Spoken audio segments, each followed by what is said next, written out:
All right, hi guys. Last notes for this week, chapter 20. It's about the progressive era.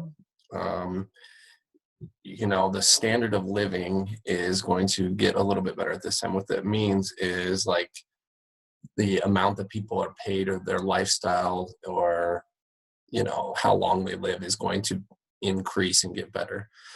So the big idea, the country begins to solve the problems created by the second industrial revolution. Hopefully you're picking up the ideas for this unit that the U.S. is getting bigger and all these good things are happening, but it also comes at a cost often to Native Americans or industrial workers or, some group that doesn't exactly have things going really well. Make sure you look at the vocab because I'll be using a lot of those words today. Um, your learning target, explain why progressive laws were needed, how people exposed the problems in society and began to fix them by citing important people, events, ideas from the progressive era. So to start off, Gilded Age was the time period before the progressive era was known as the Gilded Age. The writer Mark Twain actually was the one who came up with that. Something is gilded. It means it looks nice on the surface, but underneath it's not as good. It's like something covered with like thin gold spray paint. So the U.S. looked good on the outside. It had all these new businesses. It was expanding west. All these good things were happening for the country. However, if you took a little bit of a closer look at the U.S., it wasn't all it was cracked up to be because of all the problems that were going on in the country. One huge problem was corrupt politics. Basically, all levels of politics were corrupt at this time. What that means is that politicians acted unfairly, usually for their own interests. There were things called political machines, which were powerful organizations that made sure certain candidates got elected. They sometimes did things illegally, but basically fixing elections, and businesses would pay these guys off so that they didn't call them on some of the illegal things they were doing. It was just not very good. The most famous political machine was called Tammany Hall in New York City. It was so well known that people made political cartoons about it. You can see the one up there. That's actually by Dr. Seuss. Today's the big day, folks. Vote early and vote often. Obviously, voting often is not legal. You can only vote one time unless you were part of the political machine. They would set it up. These guys were not seen as very trustworthy. You can see in this political cartoon, this person is not someone you'd want to be around. Ulysses S. Grant was the first president of the Gilded Age. Remember him from the Civil War. Much better war general than president by a lot of people's estimation. There was all sorts of scandals during his time. And so this was the beginning of the Gilded Age. And there were a lot of Gilded Age presidents. And if you look at lists of some of the worst presidents of all time, a lot of them came from this time period because they knew all of this bad stuff was going on, but they did not do anything about it. So we have President 18 through 25, all considered part of the Gilded Age. And what this really sets up is a situation where once we get a president who stops allowing some of these things to happen, that person is going to be seen as a really, really great president because they fix the problems that were going on. And that person is going to be Teddy Roosevelt. So he's kind of the man of the hour here. He was a really interesting story. He was born in New York to a really wealthy family, struggled with asthma, couldn't even go outside because his childhood asthma was so bad. And he overcame and outgrew his asthma and became an advocate for, being a manly man, going outside, having a strenuous lifestyle. He was a big game hunter. He went to Harvard. He was a historian. He was in the Spanish-American War. He just did all of these kind of manly things. The most famous story about him was he actually got shot when he was getting ready to give a speech. Well, yes, with a gun. He got shot in the chest, and the bullet was kind of stopped by his speech. His speech was really long, and he was bleeding, and everyone wanted him to rush to the hospital. He said, no, I'm going to give my speech. And he gave like an hour-long speech and then went to the hospital. So this guy was seen as tough, unafraid of things. You know, a lot of people in America looked up to him. Well, he's the 26th president. He's going to be the leader of what we call the progressive movement. He is going to push the country forward. He's going to try to end a lot of the bad things that were going on. And so he becomes the person who basically helps to end what is known as the Gilded Age. Some of the things he was known for: building the Panama Canal was a huge accomplishment that he got done for the country during his time. Progressive policies, which we'll talk about, he preserved a lot of land, and, you know, just known for being tough. His motto was "Speak softly and carry a big stick," which basically meant you don't have to go around bragging and everything, but when push comes to shove, you have to be willing to, you know, threaten other countries or make them know that you're willing to use force to get what you want done. So Teddy Roosevelt's an important person during this chapter. There's some quotes by him. He's got a lot of cool stuff. Pretty cool president. He's considered to be one of the best presidents of all time. So, progressive movement. In the late 1800s, people known as progressives began working to solve problems caused by basically the Second Industrial Revolution. All these immigrants moving to these cities, living conditions were very, very poor. They were very, very poor, and it just was not very good. So these people, progressives, who were mostly educated middle-class Americans, they didn't always agree on which problems were the most important to solve. But they all get put under the same name. Anybody who was trying to expose the problems in American society, they were journalists, authors, just different people. They became known as muckrakers because they exposed the muck or filth of American society. So they showed people the things that maybe they didn't know about or didn't want to see.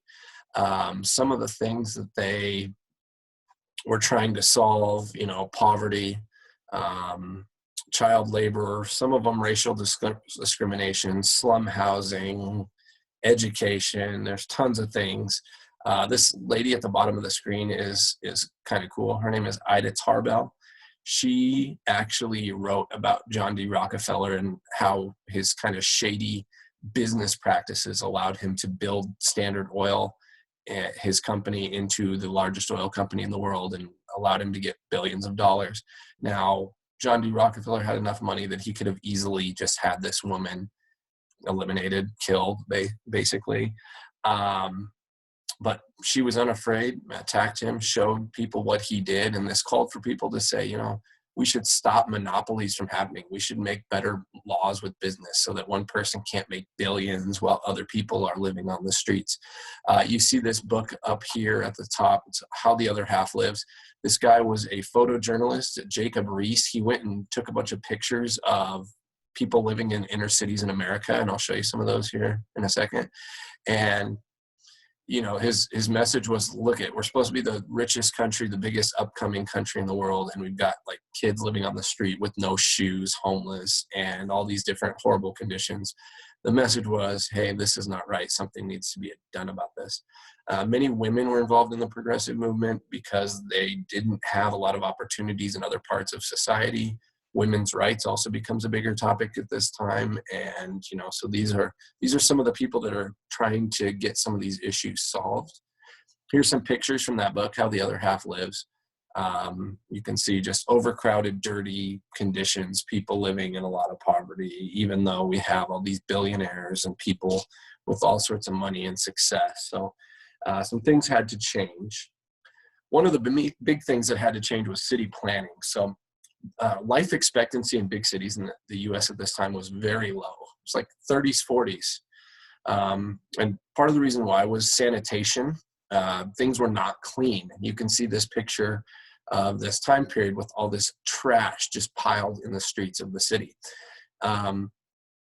They didn't have good ventilation systems in these apartments. So like people would literally suffocate because they didn't create proper ventilation in their buildings. They didn't have running water. They didn't have sewer systems. They didn't have good lighting. So, you know, crime and different things like that were a problem. They didn't have like proper drainage. There was actually stories of city streets flooding and little kids drowning in the streets of big cities. And so city planning is going to be an important thing. New jobs come out of this: city planners, civil engineers, sanitation engineers. They create zoning laws like, okay, let's maybe not have the landfill next to a giant apartment building because, you know, that's going to be dirty and people are going to get sick. Let's see, building safety codes. You have to have ventilation in your building so that people don't just suffocate. Let's put some public parks in there so there's room for people to spread out and not be so close together. Civil engineers, pave streets, build bridges, you know, get water to drain away the right way.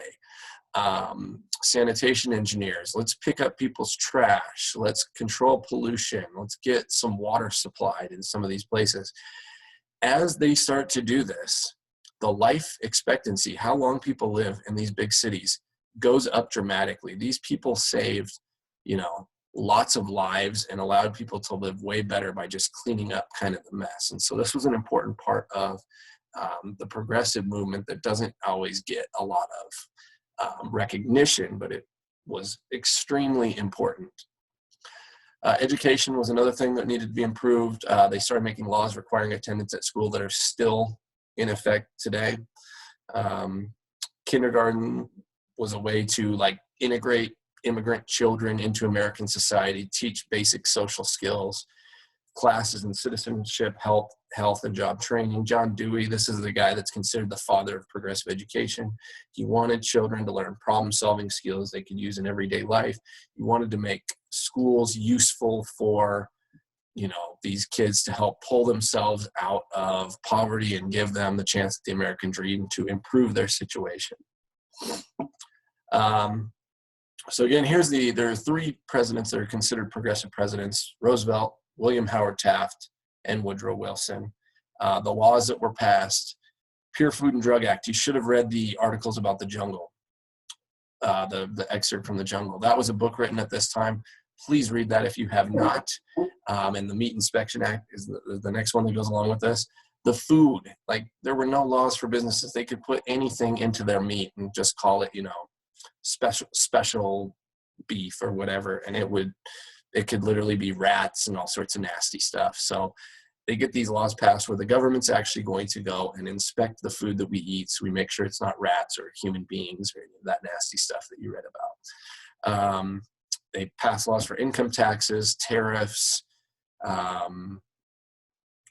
Federal Reserve. They make a national banking system and an antitrust act, and Roosevelt actually starts busting up the big monopolies.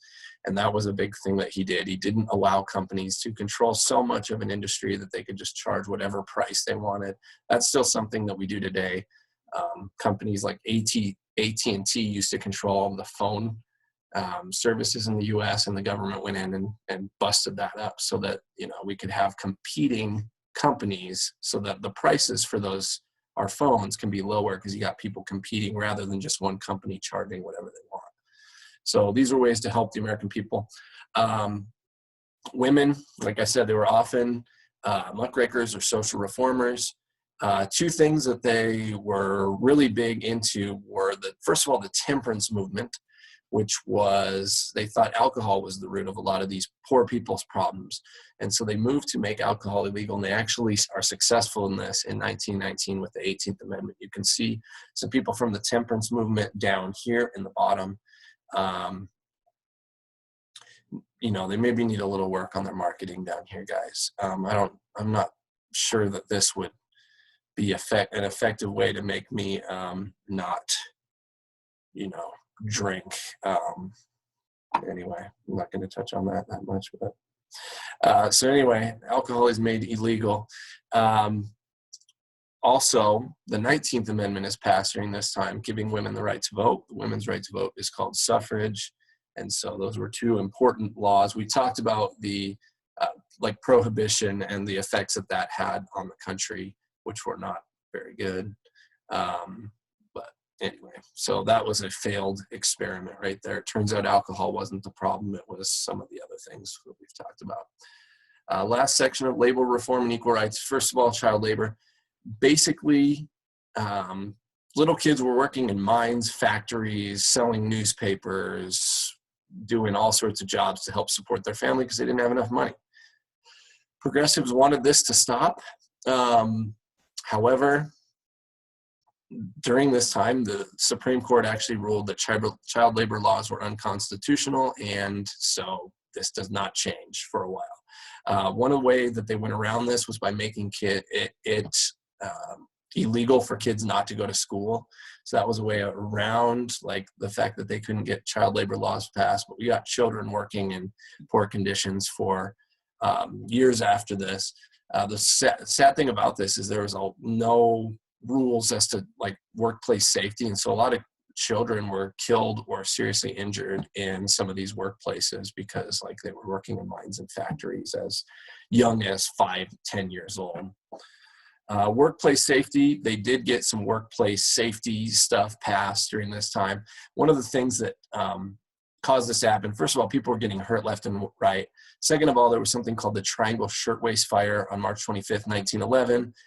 They used to lock workers in factories in order to make sure they didn't sneak away or to make sure they were working all the time. Well, they had this place that was making products in the top floor of this building, the top couple floors of this building in New York City. And it was a bunch of women, and they locked them in, and then a fire started. And 146 women were killed in 30 minutes because they were locked in. They went to the doors to get out of the building when the fire started. It was locked. They couldn't get out. The fire department brought in giant nets. You can kind of see this at the bottom. This is kind of a little bit of a weird picture to look at, but the fire department brought in nets for the women to jump into, hoping that it would catch them, and they immediately broke. And so all the women who tried to jump into the nets ended up dying. This shocked the world and said, well, we need to make some laws for what employers can do. Like they shouldn't be able to lock people in. They should have, fire escapes and things like this. So that was something that happened. Workers' compensation was another progressive idea. If you get hurt because of something at work, you should get paid for it rather than just get fired. The weird thing about Triangle Shirtwaist, this happened about 1.5 miles south of the World Trade Center. You can see the date has 9/11 in it. And it also, 9/11 happened just a short distance from this, and also had people jumping out of a burning building. So there's some weird correlations between the Triangle Shirtwaist Fire and 9/11. So many business leaders opposed workforce regulations, and because they had so much power and so much money, they were able to actually get a lot of the laws that were passed regarding workplace safety and things like this overturned. And so what happens is a lot of these workers have to join labor unions. And what they did is they would go on strike and use that to force businesses to give them better conditions. Like they didn't want to work 16 hours a day. And so the way they got that is they joined the labor union and all went on strike or threatened to go on strike until they got, better conditions. Most unions favored capitalism. There were some radical unions at this time that actually wanted the U.S. to go to more of a socialist model. They thought capitalism was the problem. We're not going to go to socialism. We are going to change capitalism, add some socialist principles in there to help protect the lower classes. So the difference between the two: capitalism, privately owned businesses control industries. Competition determines prices and wages. The good thing about that is that creates low prices for the everyday person. The government has a limited role in the economy. That's what we were basically founded upon since we were the British colonies. We didn't like the British messing in our business, and so that's what we went to. It goes along with the U.S., what we believe in: freedom and independence and everything like that. Socialism, the government owns and operates a lot of the country's basic means of production. The government determines prices and wages. The government has a major role in the economy, and the government is quite a bit bigger. We are kind of in the middle of these two, leaning more towards capitalism, but we do have some socialism today. It's kind of a continuum. We're not exactly on one side or the other. We started off pure capitalism. You can see what's happening here. People are getting taken advantage of. So we're going to move kind of toward the middle. The big argument today: how far toward the middle should we move? One last thing about the Progressive Era, African Americans were fighting for change at this time. Remember, they were still segregated. There became two main leaders, Booker T. Washington and W.E.B. Du Bois. People founded the NAACP to help out African Americans at this time, but this was not something that really gets changed during the progressive movement. This is going to take a little bit longer. Booker T. Washington, W.E.B. Du Bois couldn't agree on what way to make lives for African Americans better, and really minorities during this time were kind of ignored. So that's not going to happen. There's not going to be a civil rights movement for another like 50 years in this country. Got some resources right there. I hope you guys enjoyed that. Hope it helped you out. Hope you guys are staying safe. Have a good one. I'll see you later.